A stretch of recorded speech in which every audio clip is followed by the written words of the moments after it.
Von Däniken es un autor que ha vendido millones de libros. Sus razones habrá para ello.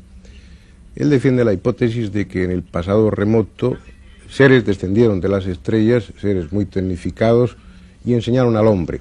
Esos seres son los dioses que están recogidos en tantas religiones, en tantas leyendas. Él aporta sus pruebas, que a veces son discutibles y por seguro que son discutidas, pero también a veces son muy convincentes, pienso que muy claras. No se trata de entrar en polémica ni de discutir si esas pruebas son o no lo son totalmente válidas. Yo pienso que muchas veces sí lo son. En cualquier caso, Däniken tiene un mérito indiscutible. Ha abierto un camino a muchos otros investigadores. El hecho de que sus libros se vendan tanto lleva aparejado el despertar mucha inquietud en mucha gente joven que contempla el pasado con una perspectiva nueva, algo que es muy importante. Ya hemos dicho aquí muchas veces que los gruesos libros de historia muchas veces son los gruesos libros de nuestra soberbia, de nuestro antropocentrismo. Däniken está aquí en España para presentar su último libro, Profeta del Pasado. Pienso que el primer motivo del que tenemos que hablar aquí es precisamente de su libro y de las pruebas que en él aporta sobre esa hipótesis de los dioses extraterrestres. En el primer capítulo se habla del Arca de la Alianza, y se habla del Arca de la Alianza con una perspectiva nueva. Se ha hablado como un acumulador eléctrico en algunas ocasiones, pero Däniken sostiene la hipótesis de que podría tratarse de un pequeño reactor nuclear y que incluso serviría para fabricar maná, ese alimento que suministraba energía al pueblo judío. La primera pregunta, pues, Däniken, es ¿en qué te basas para pensar que el Arca de la Alianza era realmente un reactor nuclear? ¿Cuáles son tus pruebas en este caso? Muchas gracias por esta pregunta. Desde más de 3.000 años se sabe que los israelíes durante muchos años llevaban a través de los desiertos una caja. Sabíamos que era madera de acacias y que esta madera estaba cubierta de oro por dentro y por fuera, pero nunca, ni en la Biblia ni en otros documentos, se ha podido leer algo sobre cuál era el contenido que había dentro del arca. Y esto nos ha molestado, nos ha sorprendido y queríamos saber qué había ahí dentro. Durante muchos años hemos estudiado la literatura, hemos leído las viejas escrituras, libros, y hemos llegado en Etiopía, en el etos etiópico, este problema del arca juega un papel importantísimo, porque por lo que se ve fue llevada de Jerusalén a Etiopía y se dice algo sobre el contenido del arca. Se dice que dentro había un regalo del Dios. Ese regalo, ese obsequio, no había sido construido por nadie, ninguna persona terrestre, ni ningún pintor terrestre podía haber hecho ese obsequio. Ese obsequio se llama el anciano de los días. Y este personaje se decía que produjo maná.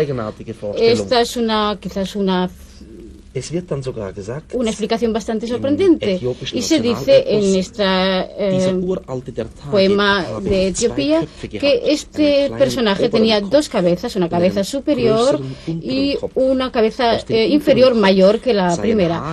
De esta primera salían cabellos y volvían a crecer hacia dentro del cuerpo, y en su vientre había una luz que era tan resplandeciente como el sol. Y este personaje tenía dos testículos y un penis. Y lo más importante es que los sacerdotes podían descomponer este personaje y volver a construirlo, a reconstruirlo. Esto nos pareció todo muy gracioso, muy sorprendente, porque yo tampoco puedo deshacer las partes de mi abuelo, por ejemplo, y volver a construirlo. Y entonces recordamos que en este siglo, por ejemplo, los indios norteamericanos veían a una locomotora de vapor como un caballo que soplaba viento. Y cuando antes se hablan de máquinas, los pueblos primitivos hablan de partes intestinales. Cuando se hablan de refrigerantes, en estos pueblos antiguos hablan de arterias. Es decir, se compara evidentemente un mecanismo, una construcción mecánica con la composición de un cuerpo humano. Y esto es lo que ha debido pasar con el contenido del Arca de la Alianza. Según lo que hemos podido reconstruir, en cuanto al contenido del Arca, se trataba de un aparato, de un mecanismo, y este mecanismo estaba en condiciones de producir maná. Por desconocimiento, por ignorancia, los pueblos de entonces llamaron a este aparato, este mecanismo, le dieron el nombre de este personaje. Quisiera decir un par de palabras sobre el arca. Este arca solo podía ser manejada y puesta en funcionamiento por los sacerdotes. Y alguien que se acercaba a estos que no llevaba la ropa correspondiente, los zapatos correspondientes, el correspondiente adorno y los guantes, se decía que se ponía enfermo, y en las Biblias se pueden leer varios casos que se dicen de enfermedades que se dicen proceden de haberse acercado al Arca de la Alianza y no en forma correcta. Podría dar muchos ejemplos, pero creo que no tenemos tiempo para entrar en todos los detalles. En esta foto vemos la reconstrucción del Arca de la Alianza. Vemos la cabeza superior, la cabeza inferior, la segunda cabeza, que es la más grande, de la cual sale el cabello, y en realidad debía ser una irradiación de algas. En el centro está el vientre, el estómago, y debería haber seguramente un centro de la y abajo los testículos son dos bolas que son en realidad estaban llenas de maná, y por el penis es por donde salía el maná. Máquinas de este tipo existen hoy todavía. En el Soyuz soviético había dos máquinas de este tipo en prueba de experimento, y allí las algas son alimentadas y son sementadas por los excrementos de los astronautas. La pregunta que se puede plantear al hacer este tipo de reconstrucciones es ¿de dónde esto necesita energía? Hay energía eléctrica, energía mecánica, hay ventiladores que circulan por un sistema de tuberías, y entonces la pregunta es ¿de dónde viene toda esa energía? Los israelíes no tenían energía eléctrica. Ellos estuvieron 40 años por el desierto, y es imposible después encontrar un enchufe en el desierto, por supuesto. Y entonces se puede dar una explicación a este problema. Mientras yo estoy hablando aquí, hay 32 satélites que están dando vueltas por el espacio, americanos y rusos, y estos llevan reactores, mini reactores. Son pequeñísimos aparatos que tienen una radiación muy fuerte de uranio o de plutonio, en general plutonio limpio, puro, y este plutonio tiene una gran energía de radiación, y esta es transformada directamente en electricidad, no a través de agua, sino directamente. Estos reactores son muy potentes, pero son muy peligrosos si se les utiliza de manera incorrecta. Yo, por ejemplo, me puedo figurar muy bien que un personaje extraterrestre, por ejemplo un dios, podía tener interés para 2 generaciones durante 40 años el separar una parte de la población del resto de la población. Entonces los llevaba al desierto y no tenía ningún contacto ni sexual ni ningún otro tipo de contactos con el resto de la humanidad. Entonces tenía que alimentar a este grupo para poder sobrevivir. Entonces, desde una nave espacial utiliza un aparato que puede producir oxígeno y algas, y la vida de las algas producen en cierta forma oxígeno, y eso es imprescindible asegurar albúmina y asegurar al mismo tiempo oxígeno. Este aparato fue entregado a Moisés y a Aarón y se les dio exactamente las instrucciones de cómo debían manejar esta máquina, y solo personal preparado podía acercarse a estos mecanismos. Por eso se formó este tipo de sacerdotes que podían acercarse y manejar el arca.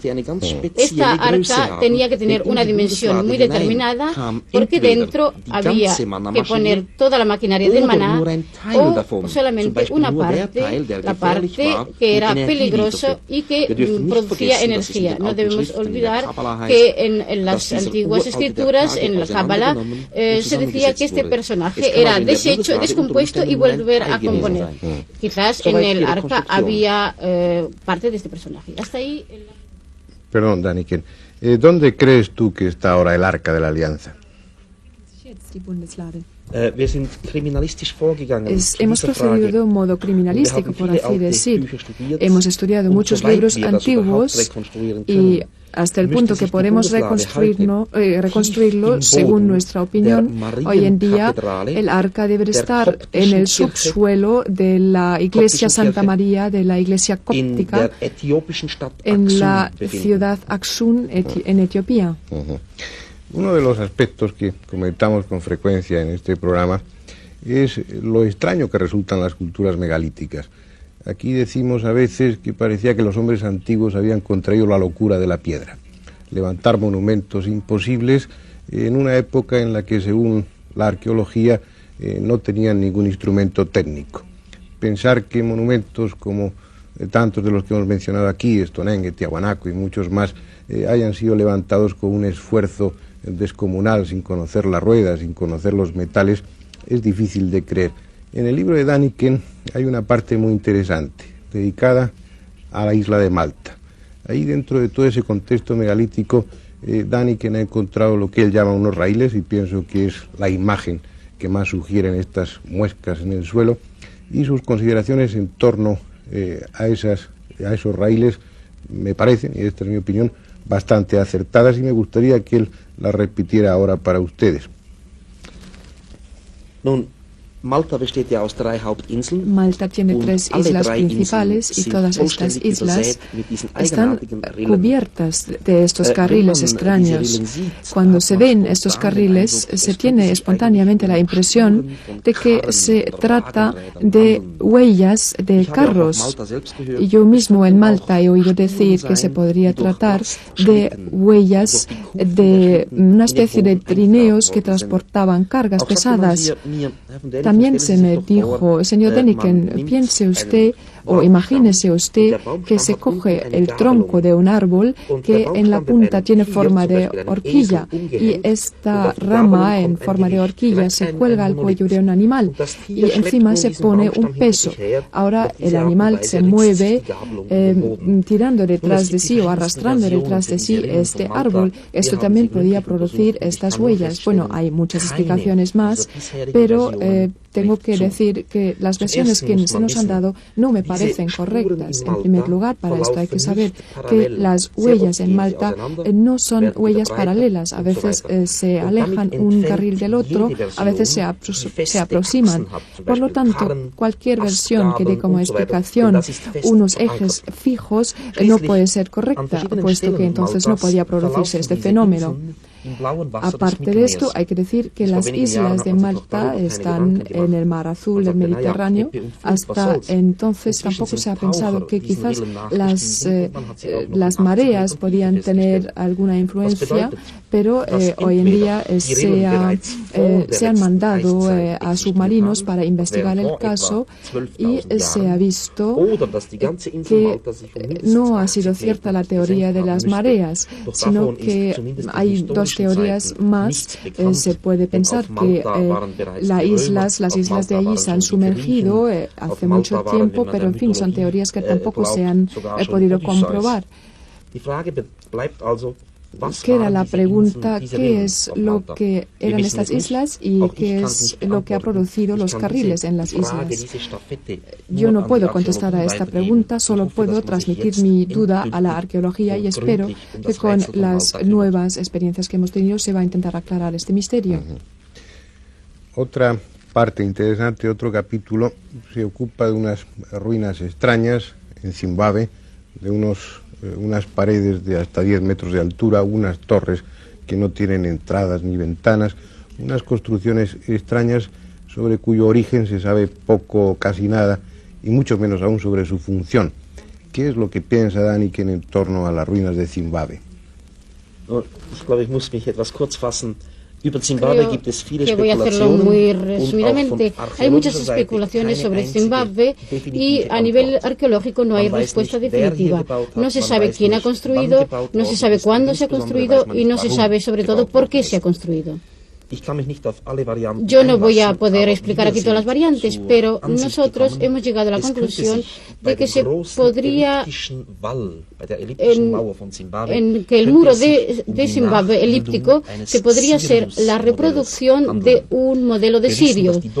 Sabemos que los negros de Dogon, en Malí, adoran la estrella de Sirio, conocen diferentes sirios A y B, conocen su fuerza, conocen, y Sirius B tiene un recorrido elíptico y estas construcciones también tienen una forma elíptica, ovalada, y el punto a la derecha es una torre enorme que no tiene ninguna importancia porque no tiene ni ventanas ni puertas, no se puede subir, no se puede penetrar por abajo, o sea, tiene que tener solamente un contenido simbólico y está colocado dentro de la forma oválica y como si fuera el sirio A en el lugar correspondiente a la realidad. Esto evidentemente es una especulación porque esta respuesta tampoco puede ser definitiva. Tenemos que esperar a ver lo que el futuro nos va a traer como respuesta. ¿Cuál es, Däniken, la opinión oficial, por decirlo así, sobre Zimbabue? ¿Qué es lo que dicen los arqueólogos oficiales? Solo hay opiniones controvertidas, no hay opinión oficial. Yo en Zimbabue he hablado con diferentes arqueólogos, con un señor Sinclair que ha hecho muchas excavaciones y él me dice que o bien se trata de una fortificación, de una construcción de fortificación. Yo no lo creo porque pocos metros de distancia de esta construcción ovalada hay una colina y ahí sí hay una fortificación, una construcción de fortificación, y eso sí puede ser para defender, pero esta otra construcción no tiene ni torres, no se puede subir a ella, no se puede utilizar como parte visora para dominar el terreno. La segunda visión es que se trata de una residencia de reyes. Aquí hubiera vivido un rey, pero esto es muy difícil demostrarlo porque no se ha encontrado ninguna sepultura, no se ha encontrado ninguna imagen, ninguna fotos, no hay ornamentos, no hay trabajos tallados, no hay nada que pueda indicar que ha habido un trabajo de decoración suntuoso que sería lo típico para una construcción de reyes. No debemos olvidar que se trata de toneladas, de miles y miles de toneladas de peso. Una de las cosas más sorprendentes de tu libro es la afirmación de la existencia de tanques en la antigüedad. ¿Realmente utilizas la palabra tanque un poco en broma o piensas realmente que eran tanques? No, yo mismo he estado muy sorprendido al ver, por ejemplo, en el Museo de Londres hemos visto diferentes formas de escenas de lucha, de combates. Y en esas fotos hemos visto una especie de carro de guerra, o como se utilizó en la Edad Media, una especie de bulón que era como un tanque que tenía una especie de bulón contra el que iba contra lo que debía lucharse. Entonces, el problema es cómo se movía, cómo se ponía en movimiento esa máquina. No había personas que lo ponían en movimiento. No hay tampoco dentro de la máquina personas que lo... porque tendríamos que ver si no los pies de las personas que lo ponían en movimiento. Entonces, ¿con qué energía se ponía en movimiento esta máquina? La segunda pregunta es el problema de este bulón o torre que se puede, o la parte del cañón, porque esta parte del cañón está dirigida hacia arriba, y si fuera un bulón, entonces tendría que estar recto y tendría que estar muy rígido. Solo entonces, cuando da contra un muro, puede tener un efecto cinético. Si está hacia arriba, no tiene ningún sentido. Y entonces nos preguntamos de qué se trataba, qué era, cuál era la energía. Entonces yo me acordé que en la Biblia se habla de la destrucción de los muros de Jericó, y allí se decía que los sacerdotes hacían sonar un instrumento. Ahora también sabemos que hay radios ultra cortos que pueden destruir paredes y grandes muros espesos. Bien, podríamos estar hablando con Däniken mucho más tiempo, y lo vamos a hacer. Vamos a hablar en otro siguiente programa de muchos temas también, y vamos a intentar incluso penetrar un poco en su biografía, en sus inquietudes, en qué fue lo que le puso en marcha en este camino que tantos libros le hace vender, pero que tantos disgustos sin duda alguna también le produce, porque Däniken a través de por la ciencia oficial es continuamente criticado, y a veces muy duramente. En definitiva, se plantea una hipótesis que todos ustedes conocen y que es excitante, es más que sugestiva, la de que en nuestro pasado hubo hombres procedentes de las estrellas que enseñaron al hombre, que le enseñaron los rudimentos de una técnica, que le enseñaron a andar por el mundo, y que incluso, como afirma Däniken, o al menos eso plantea como hipótesis, que hicieron evolucionar al hombre biológicamente, que de alguna manera influyeron sobre sus genes para transformarle en un auténtico Homo sapiens y desgajarle de esa rama, de ese tronco común de los prehomínidos. Son temas de los que habría que hablar mucho tiempo. Vamos a dejarlo aquí, y la próxima semana volveremos a estar con Däniken también.